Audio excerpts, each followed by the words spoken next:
Hybrid ગાંજો import કરવાના રેકેટનો પર્દાફાશ। Shahibaug post વિભાગની ફોરેન્સિક વિભાગની ઓફિસમાં સર્ચ દરમિયાન રેકેટ ઝડપાયું।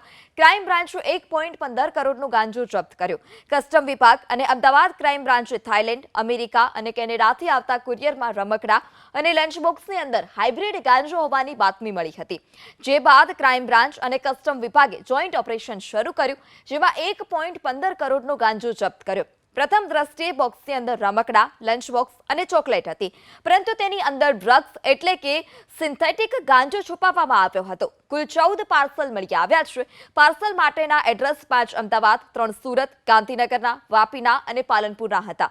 ભૂતકાળમાં પાર્સલ પકડાયા હતા અને તેની પણ હાલ અત્યારે તપાસ ચાલુ છે।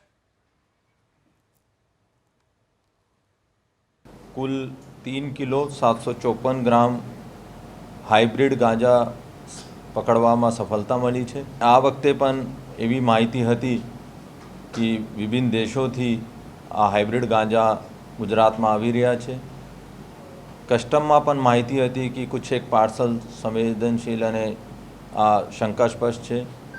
બંને માહિતી ભેગા કરીને એનો વર્કઆઉટ કર્યો અને જ્યારે આ પાર્સલ્સ ખોલવામાં આવ્યો ત્યારે આ બાતમી સાચી પડી અને કુલ 14 પાર્સલ માંથી ડ્રગ્સ મળ્યા છે। આ લોકો બહુ હોશિયાર છે। ગઈ વખતે બુક્સમાં